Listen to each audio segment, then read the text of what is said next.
fighting for women and their access to health care amid extreme attacks from Republican officials just across the country.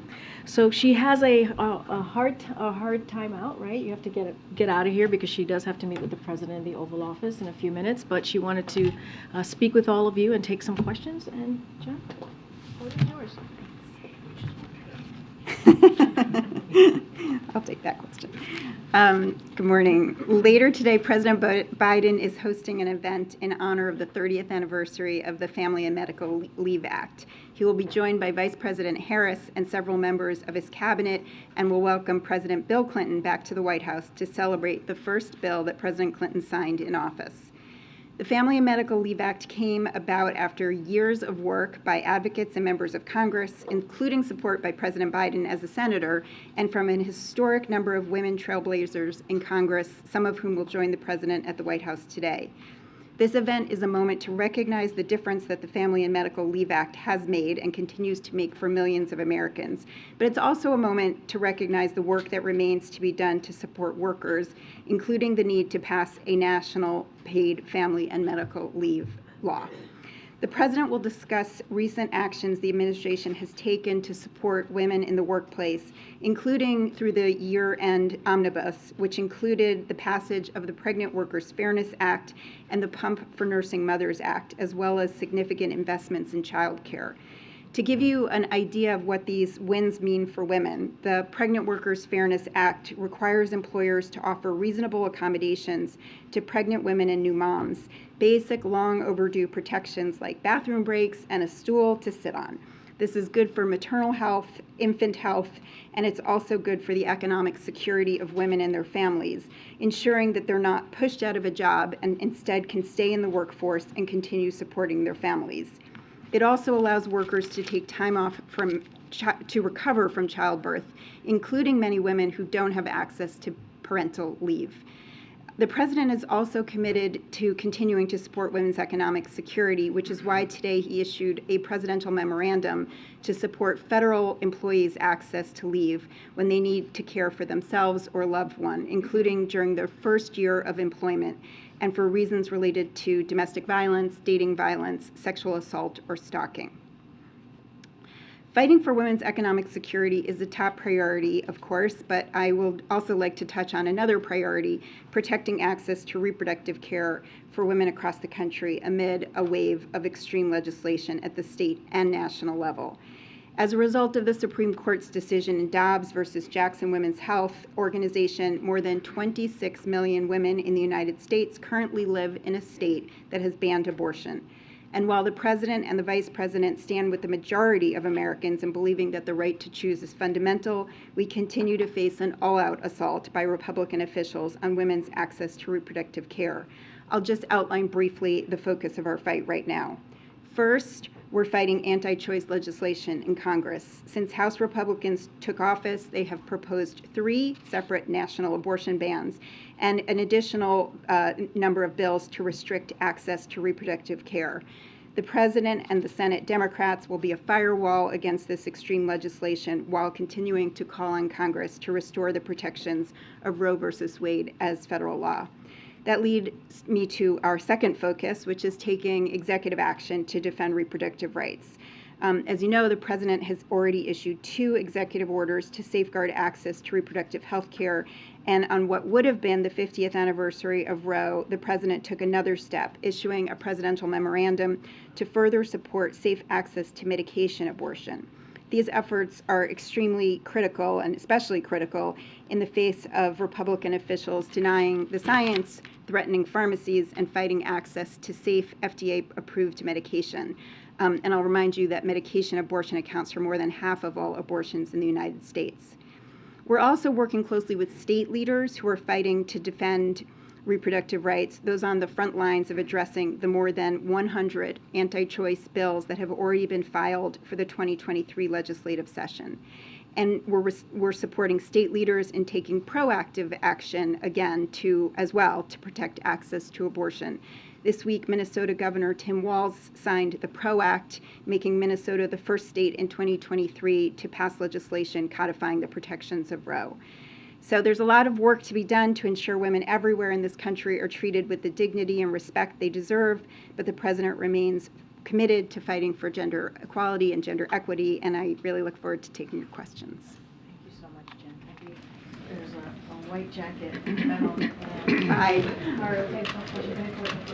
Hi, Jen. I'm Courtney Rose. I'm from Former Government. I wanted to ask you were talking about abortion medication. There's a conservative group in Texas that's seeking an injunction to stop mifepristone distribution. The group is called Alliance for Defending Freedom. What will you do or the White House do to help counter the suit? I know that this touches on what you're trying to do to expand access to abortion drugs. And will you more clearly argue that the FDA's regulations on the abortion pill preempt state law? Thanks, Courtney. I'm not going to comment on pending litigation, and of course I direct you to the Department of Justice to talk more about that. But I do want to step back and look at the facts. Mifepristone has been on the market for 20 years. The FDA determined that it is safe and effective, and it's used all around the world. And as I just said, it accounts for the majority of abortions here in the United States.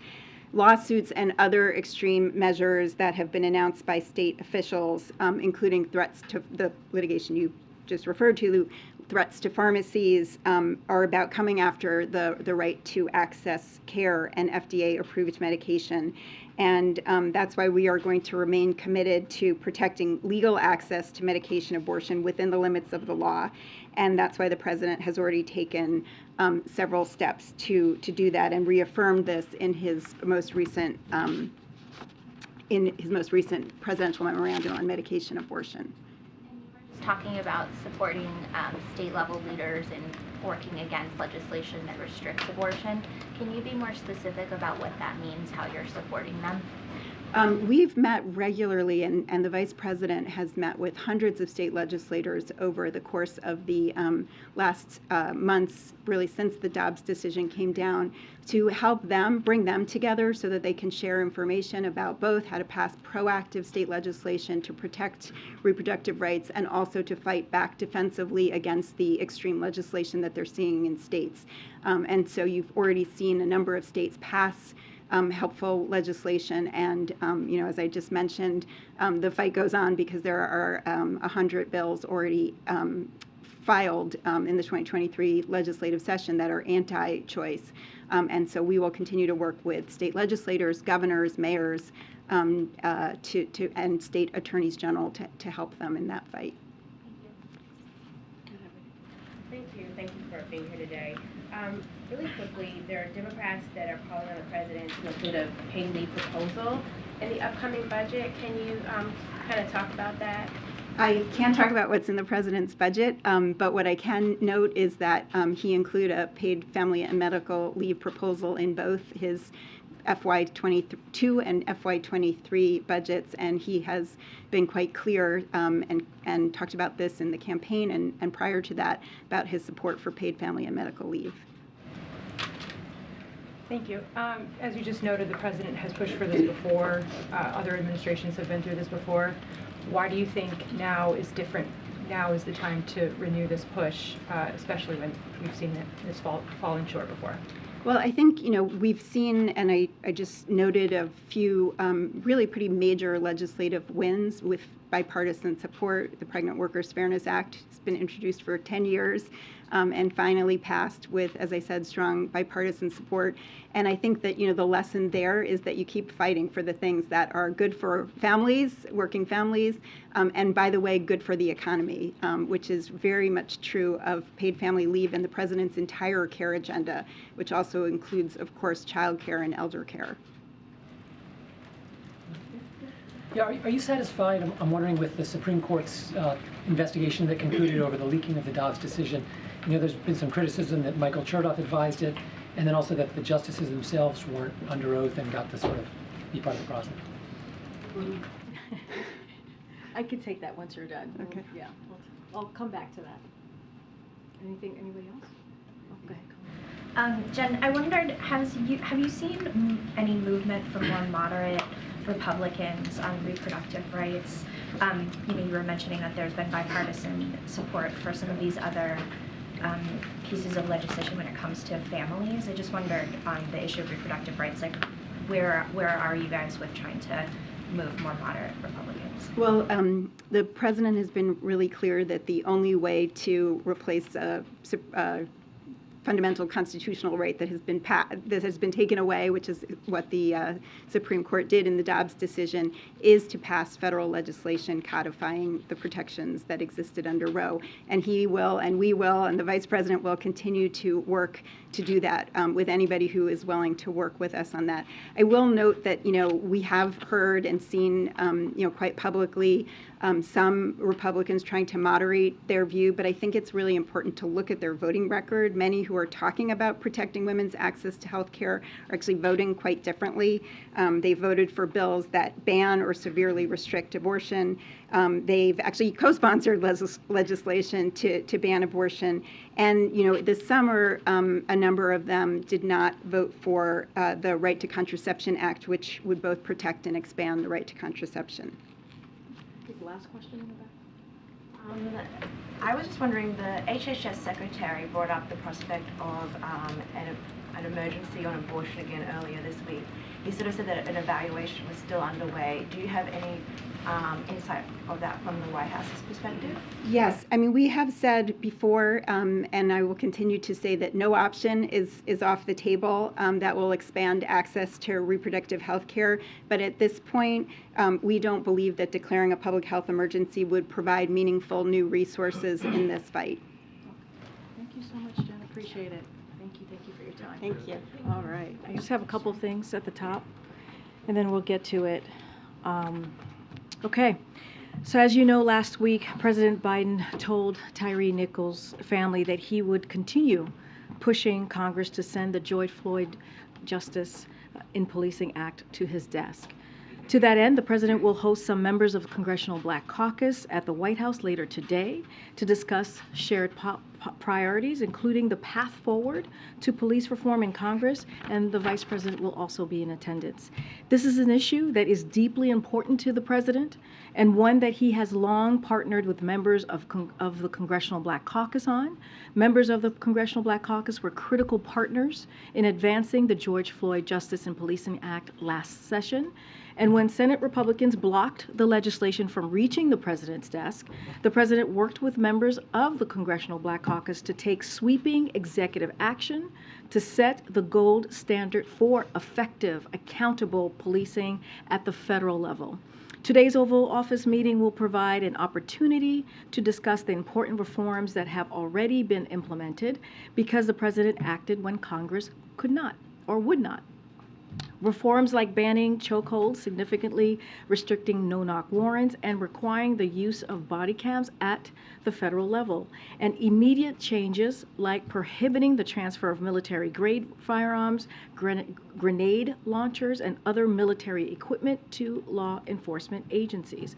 But as the president has repeatedly said, no executive action can substitute federal legislation. Real and lasting change at the state and local levels will require Congress to act.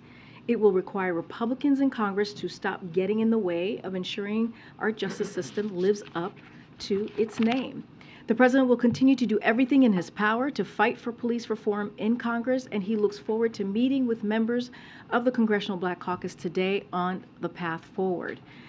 Today as well, we're also marking the one-year anniversary of the President and the First Ladies reigniting the cancer moonshot with the ambitious goal of cutting cancer deaths in half over the next 25 years and improving the experience of Americans living with and surviving cancer.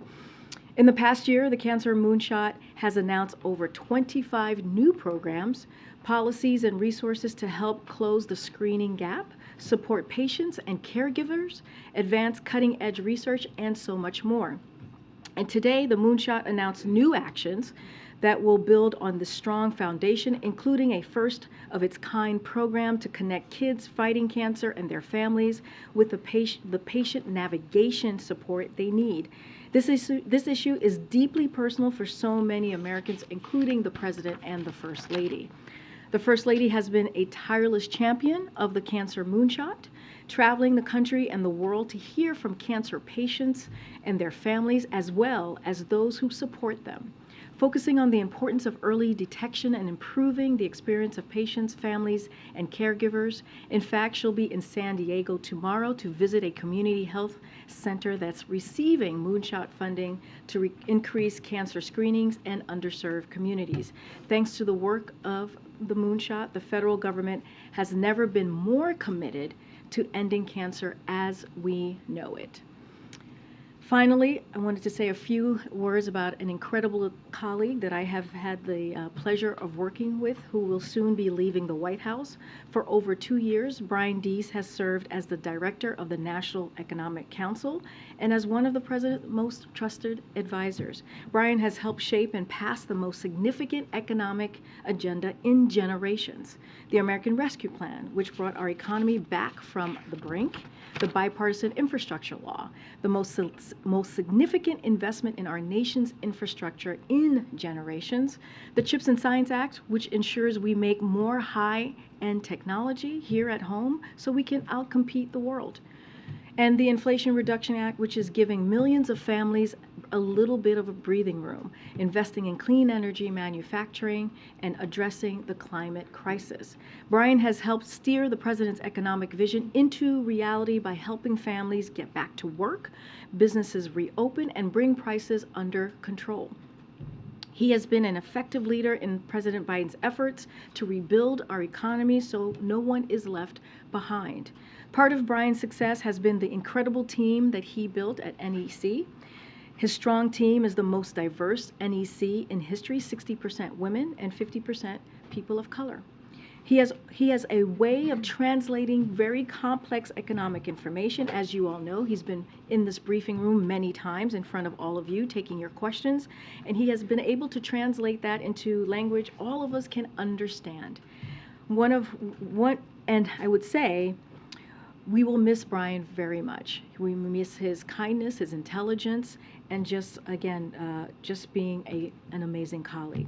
But I know how excited his family is to have more of his time, and we wish Brian the absolute best in his next chapter. With that, Colleen? Thank you. On the Philippines, I wondered if you had confirmation on what islands the bases will be stationed on.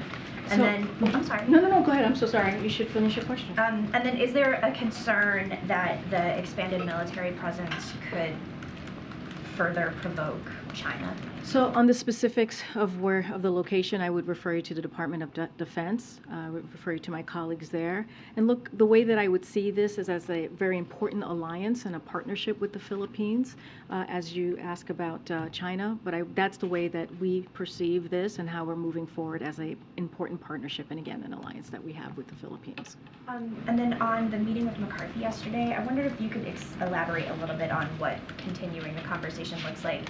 And he specifically had mentioned to reporters outside that there was a follow-up call scheduled with the White House. I wondered if that was happening or had happened. So as you heard from the speaker and also from the president, it was a good discussion. It was an honest discussion. Our senior staff has followed up and communicated our appreciation to the speaker's team, and we will continue to stay in touch as we have been for the past several months. I don't have any calls to preview or to speak to, but again, I mean, you heard directly from the speaker. I believe he spoke for about 30 minutes at the Sticks yesterday, taking your questions as well, and he said it was productive. And again, it was, as I said, a very good discussion, and we appreciated his time. Ken Mayer. On that same topic, there was a fair amount of optimism on both sides coming out of that meeting yesterday, but the speaker has now said to reporters again that there will be no clean debt ceiling hike. So why the cause for optimism? Well, look, the cause for optimism is because you heard it from the speaker himself. It was a good discussion. It was going to be a continuing conversation that they're going to have, and there are real discussions to continue as it relates to the American people. When you look at the deficit more broadly and how we need to continue to lower the deficit, and what the president has done the last 2 years, you've heard me talk about that many times from the podium, and we have said very loud and clear to the speaker if he has any ideas on how to should work together on that. We're willing to listen and work in good faith. But look, as it relates, as I've always said, when it comes to lifting the debt ceiling, that is a completely separate issue, and that has not changed. You saw that from our readout yesterday. You've heard this from me. You heard it from the president. You've heard it from Brian Deese and others in this administration, that we need to do that without conditions. The debt ceiling needs to be lifted without conditions, and so we still stand by that. That has not changed. We truly believe it is a constitutional duty of Congress, Republican, Democrats, Independents, to get that done, as we have seen this done 78 times before since 1960. But given the optimism, I understand you don't want to, you're not going to detail negotiations because this is an ongoing process, but should we take that there were potential areas of agreement that were identified here? Look, I'm not going to speak for the speaker. I'm certainly am not his spokesperson, but President Biden has made it very clear that it is up to Congress to live out their congressional duty to avoid an economic catastrophe as it relates to a default. Like, we've been very clear on that. And he even said, the speaker, as you just mentioned, Mary, I think you were alluding to this, we're not going to negotiate in public on anything that is related, right, to fiscal responsibility and what it is that they want to move forward with, the House Republicans, what is it their plan is going to be. What the president has said, he's been clear on the debt ceiling. It should be done without conditions. He's willing and ready to discuss how we can lower costs when it comes to the deficit. And he has said as well, he's going to have his budget show what he believes his fiscal priorities are, show how we need to be fiscally responsible as we talk about the American people. He'll have that on March 9th. And he asked the speaker to do the same. And just one more, the State of the Union is coming up. I was wondering if you could give us a sense of how the president is preparing for this, where he may be in the speech writing process, who's helping him with that. It's a good question. As you know, the president has been working on his speech for some time. He sees this as an opportunity, and I've spoken to this before, not just to address the Congress and the members of Congress clearly, but also as an opportunity to speak directly to the American people. He's done it at least twice before. This will be his third time, and so he takes this very seriously. These types of speeches continue to evolve, sometimes until the final moments before being delivered, as you can imagine. But you can expect the president to hit on many of the issues that you hear him speak about every day, the significant economic progress we're seeing under his leadership, his economic vision that's building our economy from the bottom up and middle out, the historic pieces of legislation passed into law over the last 2 years, which are creating good paying middle-class jobs and delivering real results for people by fixing our roads, bridges, tunnels, lowering costs on everyday goods. Those are just a few examples that you will hear from the president. I will also say, somebody just asked, I don't know, it may have been you, Mary, about the optimism that you see from this president, right? This is something that you have heard from him over and over again, especially in the last 2 years, is how he is optimistic about the future of this country. And you'll hear some of that as well. And the possibilities, I've said this before, you hear that from the president as well, the possibilities that we have as a country, especially as we look at our economy, as we look at things moving forward. Go ahead, Steve. The speaker mentioned that the debate could go on for 5 months. Is that what you're expecting as well? Is that okay with you? Look, what we have been very clear about, and I'll say it again, when it comes to the debt ceiling, it is something that should be done. It is something that is a constitutional duty of Congress more broadly. And look, we're not talking about new spending. We're talking about spending that the Congress has racked up over the last couple of years. You know, if you think about where the debt is currently, 90% of that debt happened before the president even walked into office.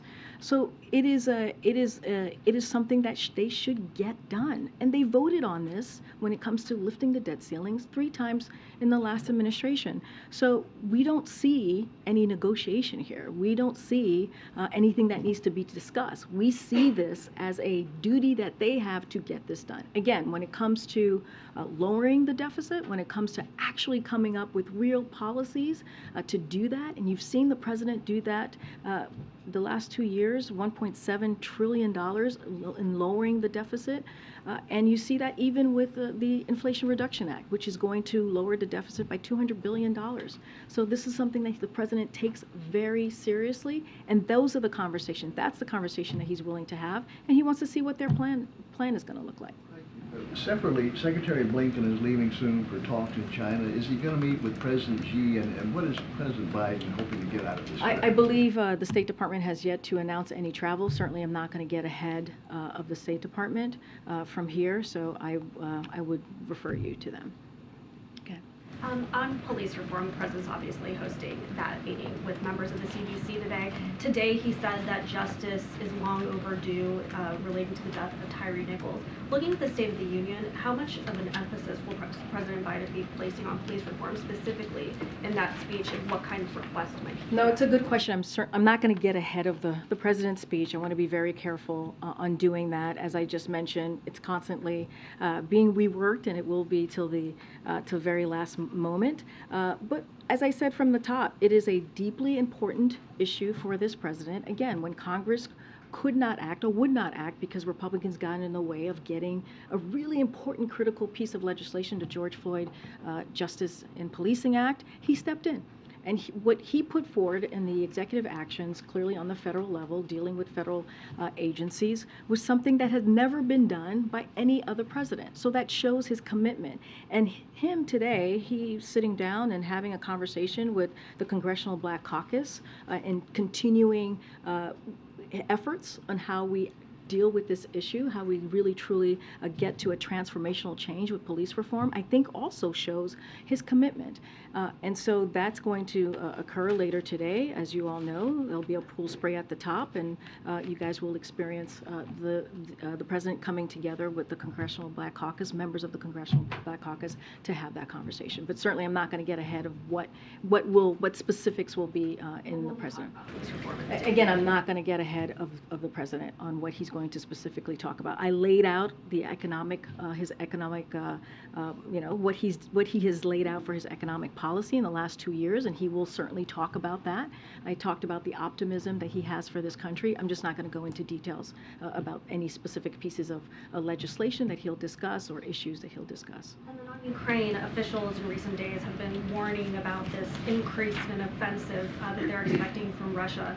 One official is saying that Russia is preparing for, quote, maximum escalation. Is that an assessment that the White House shares, and is there any plans, or how soon might we see more security assistance? So look, as it relates to security assistance, as you know, we have been very consistent in providing the assistance that the people of Ukraine need to defend the aggression that they're seeing from Russia, which is we're up almost to a year of that. And the president has shown his commitment throughout this year.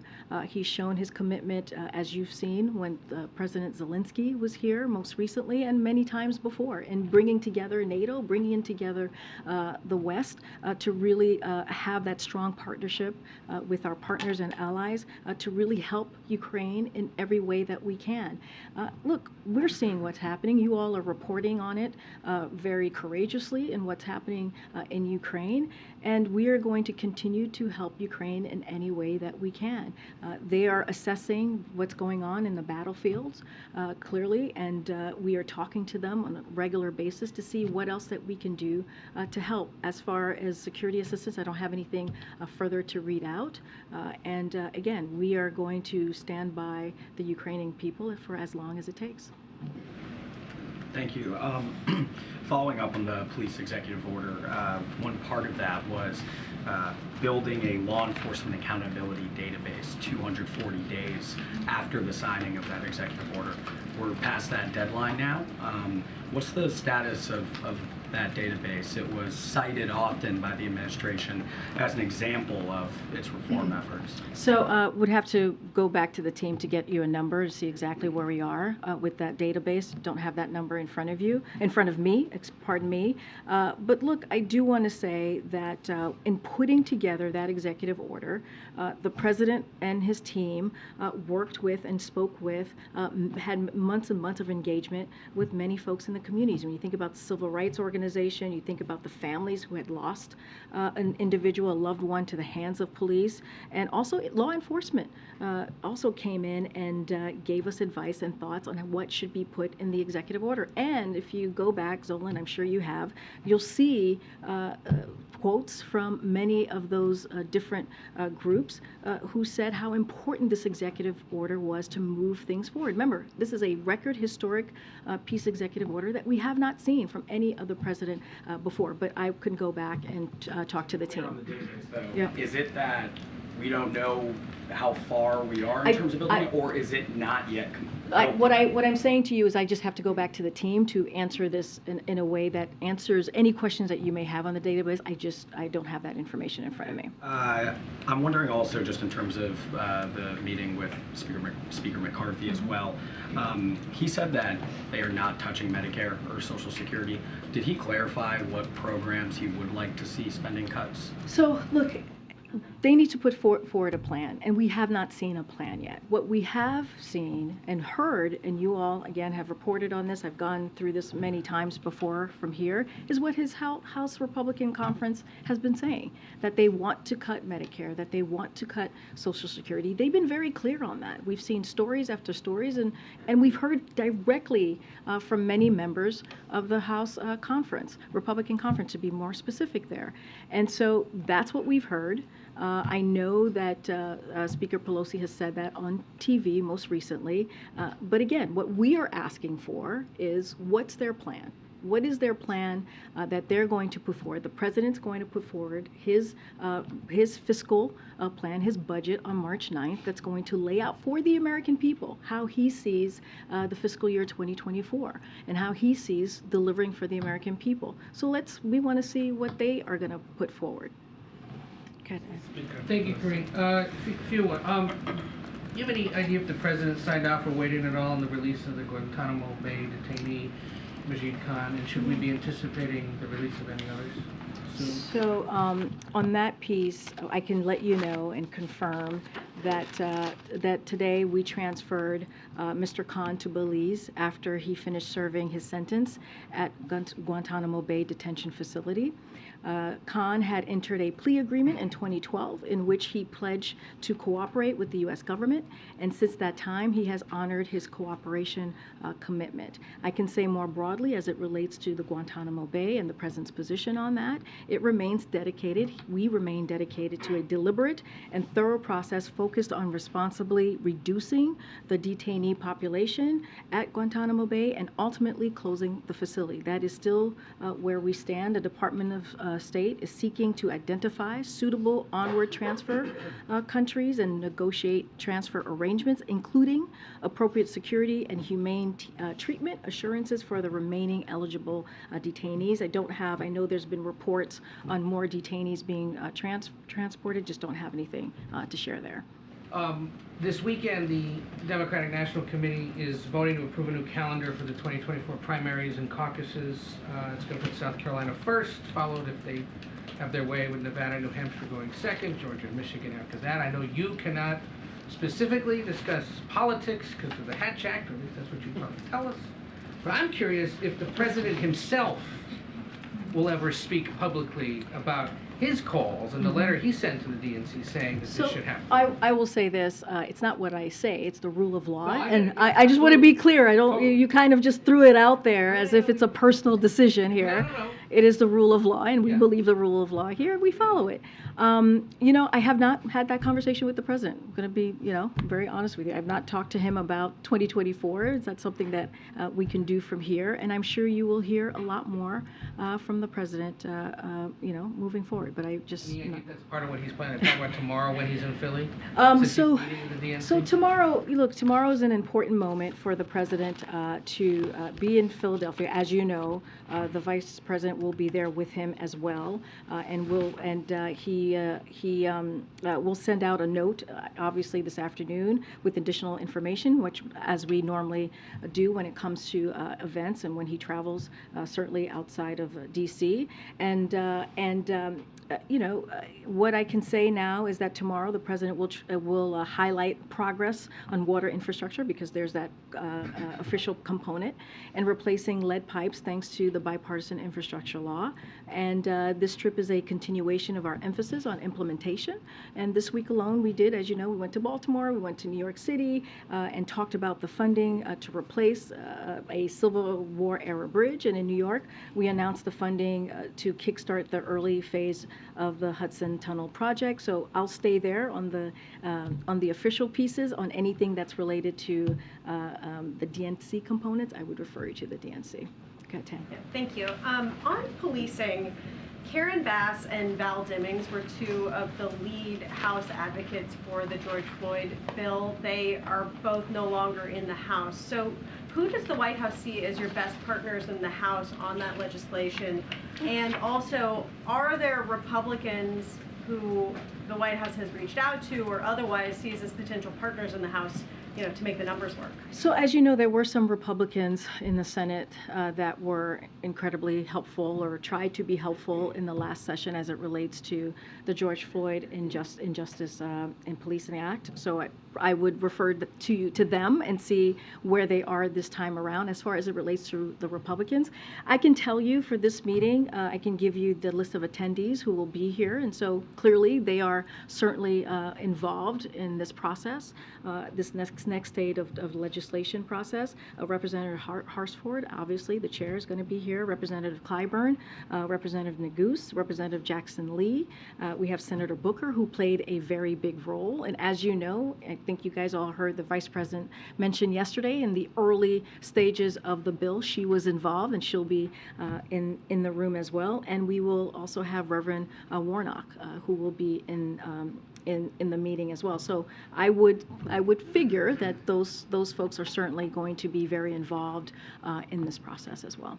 And on the investigations, can you say how many people the White House counsel's office added to prepare for the House investigations? I would refer you to the White House counsel's office on any staffing or any specifics on how they're moving forward with dealing with that.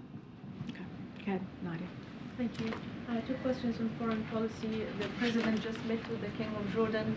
What role does the White House hopes that Jordan can play in de-escalation of the violence between the Israelis and the Palestinians? No, it's a very good question. As you know, as you just mentioned, he met with King Abdullah II and His Royal Highness Crown Prince Hussein of Jordan, and they had lunch together.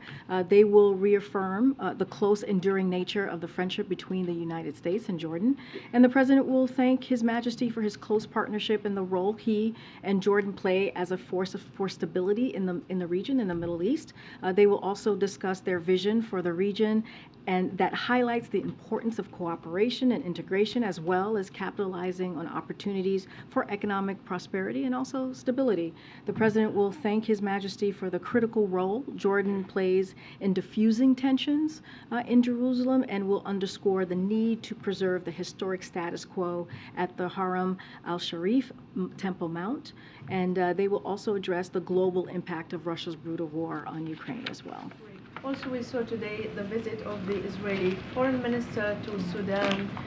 Does the White House encourage a potential widening of the Abraham Accords to include countries like Sudan? Yeah, so we have said many times before when there have been these types of meetings that we are always supportive of all efforts to broaden Israel's integration throughout the region, including with Sudan, right? This particular meeting. So I would refer you to the governments of Israel and Sudan for more information about their discussion. But certainly, when it comes to the efforts of integration in that region, we support that. Okay, Thank you, Karine. Just a quick follow-up on Nadia's question and then an immigration question. Yeah. I'm sorry. No, it's okay. It's okay. It's hard to, it's okay. Yeah, just on the meeting with King Abdullah, can you speak more specifically about how the president responded to the king's concern that Israeli government is not respecting the status quo at Al-Aqsa Mosque, and whether the president shared the concern of Jordanians that the new Israeli right-wing government is escalating tensions with Palestinians?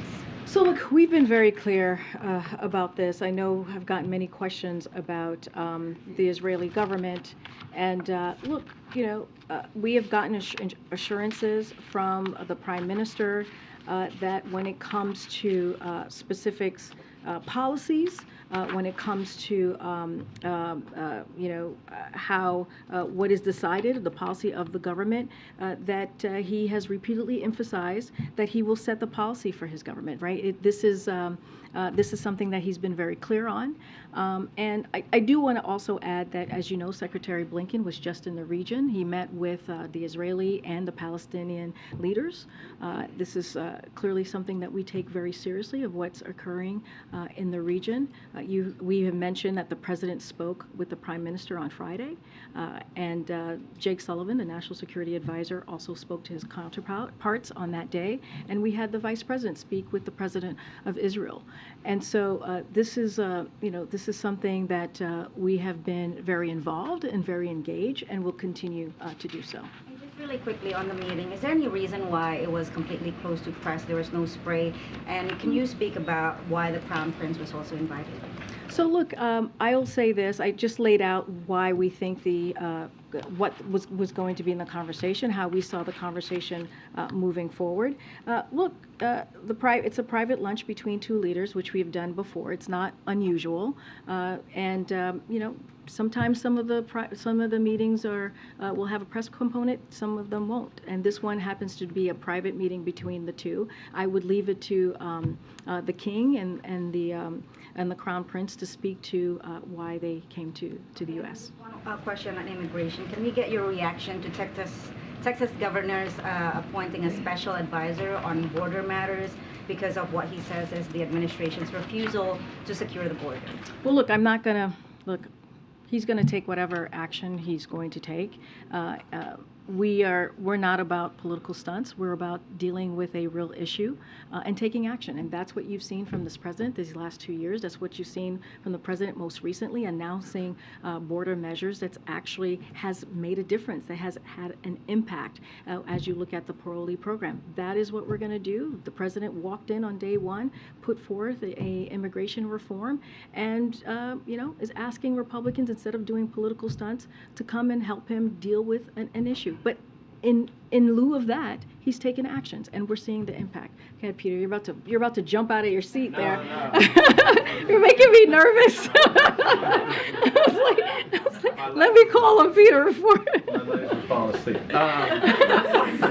Republicans just voted to oust Congresswoman Ilhan Omar from the Foreign Affairs Committee over past anti-Semitic comments. What is the White House and the president's response or thought? So clearly you said it just occurred, so I haven't seen that. What we believe is Congresswoman Omar is a highly respected member of Congress. She has apologized for her comments she made in the past. I think she was most recently did an extensive interview about this on Sunday, I believe on CNN, and has been vocal about condemning anti-Semitism as well as affirming our strong alliance and important partnership with Israel. Look, the way that we see this, it's a political stunt. Much like House Republicans' unjust removal of other leading Democrats from key committees in recent weeks, and it is a disservice to the American people. If I can ask you about the CBC meeting that's happening this afternoon as well. We heard during the Tyree Nichols service yesterday from the Vice President, who said of the George Floyd Justice and Policing Act that it was, quote, non-negotiable. Yesterday in our exchange, you said that the White House was open to supporting something as long as it was done in a bipartisan fashion. So is it non-negotiable that it must be the Justice and Policing Act as it exists, or is the White House open to something that's different than that if it's done in a bipartisan form? Yeah, I think I don't think they're mutually exclusive. I think what one could be different than the Justice and Policing Act if it's done in a bipartisan form. I think what you saw very passionately from the Vice President, and I heard that part. I watched her as well. What she was trying to say is we need to get something done. Enough is enough. We need to get this done. We need to get a policy, a police reform that is transformational, that is actually going to bring forth real change. And the George Floyd Justice and Policing Act is part of that. It is one step in getting to a place where it is the law of the land. That's why the president has said many times before, we need to take legislative action. We need Congress to act so that we can see change in states and in cities. Right now, as you know, I just laid this out. I've laid it out yesterday. I laid it out just now. The president took executive action, but that's on the federal level. And when you think about law enforcement in the federal level, and so look, what what we heard from the Vice President was passion. What we heard from the Vice President yesterday was meeting the moment and being there for a family that is grieving, a family that had to watch a video of their child being, being brutalized. And so she was there comforting and being passionate about an issue that is incredibly important to the President and clearly to her. I don't know about others go, but just to be very clear, so is it negotiable that there is something that achieves police reform if it does not come in the form of the Justice and Policing Act? So what I can say is the President supported the George Floyd Justice and Policing Act last session. He supports it now again, right? He was very clear when he spoke to Tyre Nichols' family, his mother and his stepdad. He said that he was going to do everything that he can to encourage and ask Congress to act. That still stays the same. Now he's meeting with Congressional and Black Caucus to see what can we do? How do we move forward? Sometimes, and this is a reality, we know how Congress works, right? Sometimes it's going to look different.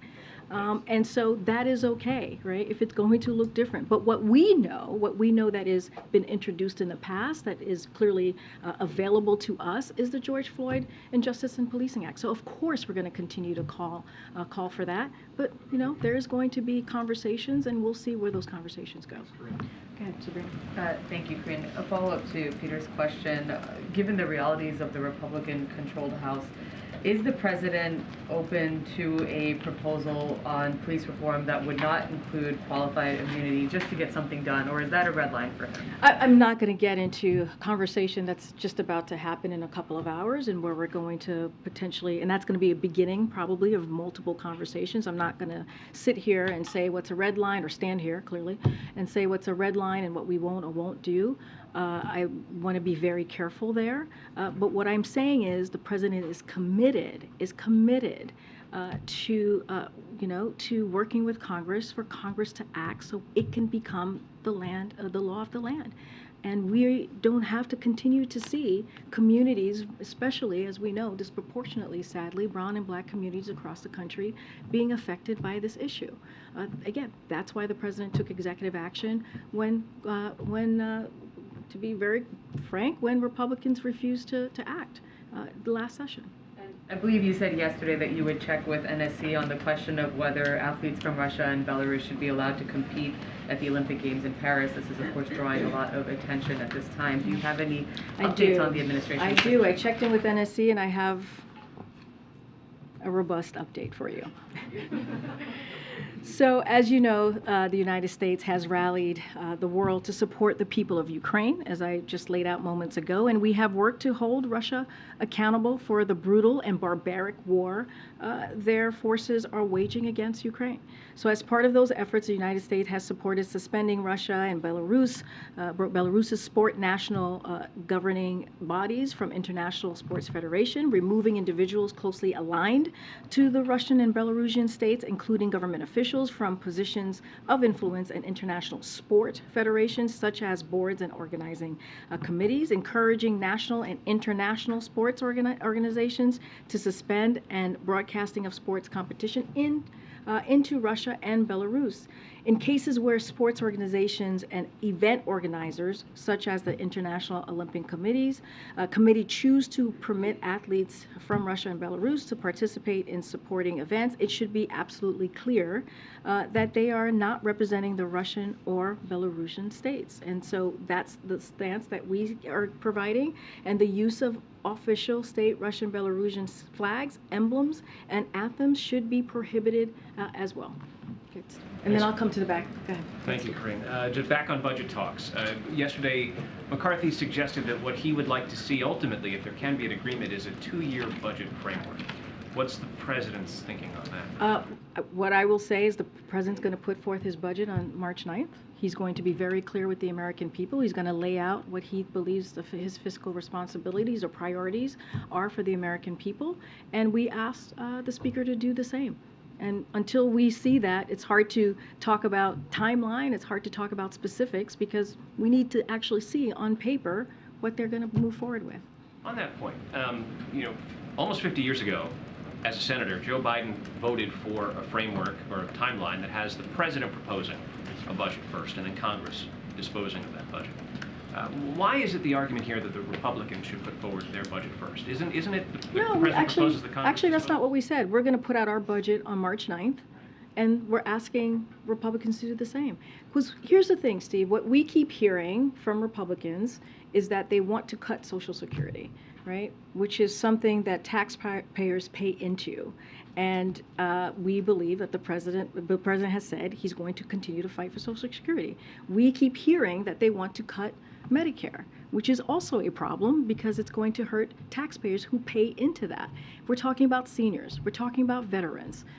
And so we oppose that. We are against that. But that's what they keep saying, and many of you all have reported, but we haven't, where's the plan? Like, what is it that they're going to lay out to show us exactly, not just to us, but to the American people? Now, I want to be very clear. The conversation that the President and the Speaker had yesterday was productive. We appreciated the time that the Speaker gave to the President to have a conversation. And our teams, again, have been in touch, and we'll see where we go from there. The law says that the President's budget's due the first Monday in February. Joe Biden's not the first President to be late. But he is going to be late, and it's now 5 weeks from today that you've said that the budget will come out. Can you explain why it is delayed? I think you were asked this last week, and there was a suggestion that it might have something to do with the omnibus. But is that the reason? And I basically said the omnibus happened so late as you know, in the last session, which caused us to, be a little bit later with the President's budget. So there's definitely a correlation there. But here's the thing: the President has made a promise that he's going to have his budget on March 9th. That's what we're going to do. That's what he's going to show to the American people, and we want to see what the House Republicans are going to put forward. Okay, I'll go to the back. Go ahead, Garrett. I think it's Karine. Republicans who have expressed resistance to passing the George Floyd bill have argued that there's no law that would have prevented the deadly beating of Tyre Nichols. Does the White House agree with that? So look, I'll say this. When it comes to this issue, the police reform, and dealing with an issue that's certainly affecting many communities, the brown and black communities specifically, and asking would the George Floyd Injustice and Policing Act have changed anything? We believe it would have strengthened accountability measures, which we think is important for federal officers at the state and local level. We think that's important. It would give the Department of Justice expanded powers to go after departments that have patterns or practices of excessive force, biased policing, and other unconstitutional practices. It would require the Department of Justice to establish accreditation standards for law enforcement agencies. It would require officers to complete training on racial profiling, implicit bias, and the duty to intervene when another officer uses excessive force. The President repeatedly calls for Congress to pass the George Floyd Act. Even leading law enforcement organizations supported the reform as well. And when they could not take action or would not act, the President acted and put forth an executive action. And as I stated before, that executive action was supported by families who have been affected, who lost loved ones to police brutality, and it was supported even by law enforcement. It was supported by civil rights organizations as well. Look, this is a first step. I was explaining that to Peter. George Floyd Injustice Policing Act, while yes, it will start the process and hopefully dealing with a real systemic issue, a systemic problem, it is also one of the ways that we can start dealing with that. One other question. Activists have identified the issue of traffic stops as a potential area of policy focus. Does the White House see that as a potential area where there could be bipartisan support or even through executive order? Again, I don't want to get into specific on getting bipartisan support for any piece of provision or policy that would be in the legislation. I'm going to allow the President to have his conversation with the Congressional Black Caucus, see how that goes, and continue to talk to Congress about acting and making sure that we deal with this issue. Go ahead, James, in the back. Karine, thank you. I have two questions, one about the documents case and one about the Tyre Nichols funeral.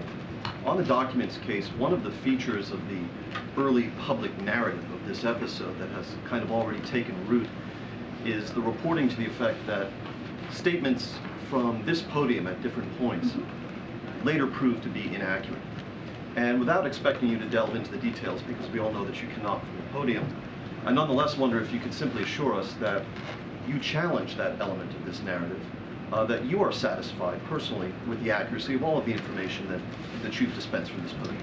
So James, look, I'll say at this podium, I will always follow the guidance of the White House Counsel Office when it comes to ongoing investigations. We've been very we've been very clear about just ongoing investigations that is led by the Department of Justice, making sure that they have their independence.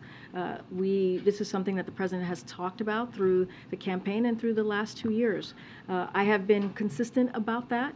When I have made statements from this podium on this investigation, it was at the guidance of the counsel's office and consistent with what they have said and wanted to communicate at the time, right? And I have said this, the White House counsel's office has said this. One of the reasons we try not to comment on this is because it's changing, right? It is currently under investigation. And when you have a legal matter, as you know, I know you understand this, things change and things move very, very quickly.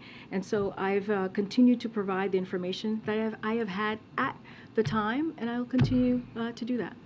On the Tyre Nichols funeral, and posing this question with no aspersions cast on what I think all observers thought was a very eloquent eulogy delivered by the Vice President, I think the event calls into question how the Biden White House goes about deciding which atrocities, which tragedies merit high-level attention from the President or the Vice President. So in addition to the Nichols funeral, for example, we saw that the President called the parents of Damar Hamlin, an injured NFL player. I checked the White House website just before coming into the briefing room today, and I see no indication that the Chief Executive has at any time reached out to the family of Justin McIntyre, who was the police chief in Brackenridge, Pennsylvania, who was shot to death in the line of duty, a father of 4. Why not? So I'll say this. If you look at this president, who has been a senator for 36 years, who has been a vice president for 8 years, and who has been clearly, finishing up his 2 years tenure and a 4-year presidency thus far, if you know Joe Biden, you know that he feels the pain of many families who have lost loved ones, because he knows what that means. You've named one family in particular. I understand why you're naming that family in particular, but there's been many families that he has called to offer up, to offer up his condolences and offer up his help and assistance in any way. We do not read out all of those conversations, but if you know Joe Biden, and if you've been around Joe Biden, you know that this is something that the president does in a way that many politicians, at least that I have worked for, are not capable of doing. And the president will always be committed and always be open to talking to families who are hurting, who are going through a tough time, especially of a lost loved one. And I think the two that you just named were just very public. They were two incredibly public situations that where the president was able to reach out in a way that that people knew about, right? That people were able to see how the president uses what he does so well, his understanding, his compassion for others. And so I would not, again, you named one family. The president has been clearly in the world of politics for a long time, and he has had many, many conversations with families who have lost ones. I'm going to continue to go around. Go ahead. I have a question about entitlements and one on the ending of the public health emergency. Dr. Jha tweeted yesterday that the administration is committed to ensuring that vaccines and treatments are accessible and not too expensive for people without insurance after the emergency ends. And he said, quote, more details to follow. Does that mean there's a new program in the works? Will it be announced in the coming days, in the coming weeks? Will it require more funding? So, good question. Don't have anything to share with you at this time. What I can commit to you and what we are trying to do is we're planning for a smooth transition when it comes to the public health. a smooth transition for our emergency policies in May. That is our commitment. That's always been our commitment from this administration. It does not mean we're done fighting COVID, right? As Dr. Jha is laying out how we're going to move forward. We are working and coordinating around the clock with hospitals, with local public health departments and leaders, and they are an integral part to the process of a smooth transition. And that said, because of the work that we've done to fight COVID from day one, from the moment that the president walked into this administration, we are in a better place than when we were when we first started. And that is because of the work that this administration has done.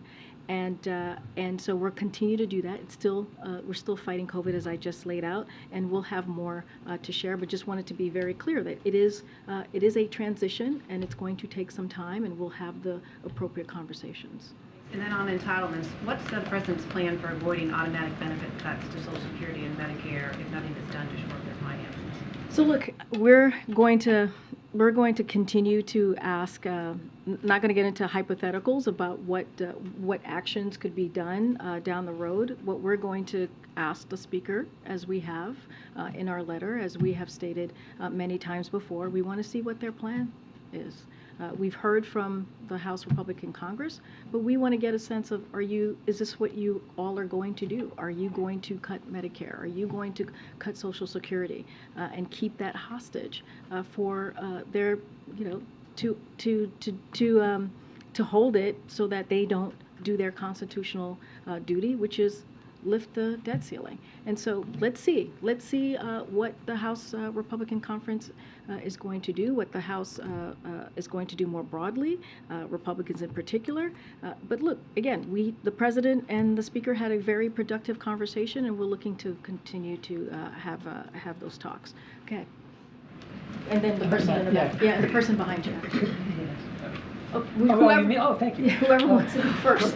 Karine, counsel for Hunter Biden has written the National Security Division of the Justice Department. I know you like to keep that agency very arm's length, but is it arm's length when the president's son writes DOJ seeking an investigation? I mean, look, I'm going to be pretty consistent, as I have been from this podium when it relates to that particular question that you're asking me. We have been for the last 2 years, and I will say to you that that is something for Hunter Biden's personal representative, their representative, to speak to. I'm just not going to speak to it from here. The White House knew about before it happened? Again, I would. As far as that piece, I would refer you to the White House Counsel Office. And again, don't have anything to add. This is something for his personal representatives to speak to.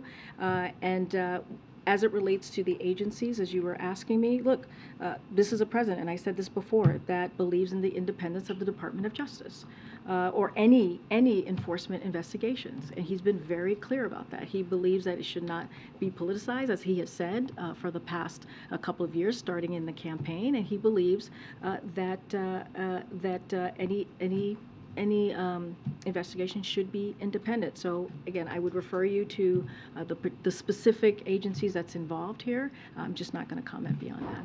It sounded like you had something to say on the other one. Yes. What's your view of the Supreme Court, how they organized that investigation with the justices? So look, I'm not going to speak to the actions at the Supreme Court as it relates to the investigation of the Dobbs decision. What I will say and reiterate what the president said the day that the Dobbs decision occurred, right, which is back in June, which is it was a constitutional right for 50 years, almost 50 years, and it was taken away. And women's rights. That we're talking about women's rights. We're talking about a woman's right to choose, and we think that that action was wrong. And not just us. If you look at the midterms and what the American people said, they believe that we should be continuing to fight for Americans' rights. And so that's what we're going to continue to do. You heard from Jen Klein, who runs our Gender Policy Council. She has done a phenomenal job speaking to groups, trying to figure out ways that we can continue to protect a woman's rights to choose. And also, she mentioned the Vice President as well. And the President has spoken to this many, many times before. And so I'll leave it there. I'm not going to speak to any legal actions or investigations that were taken by the Supreme Court.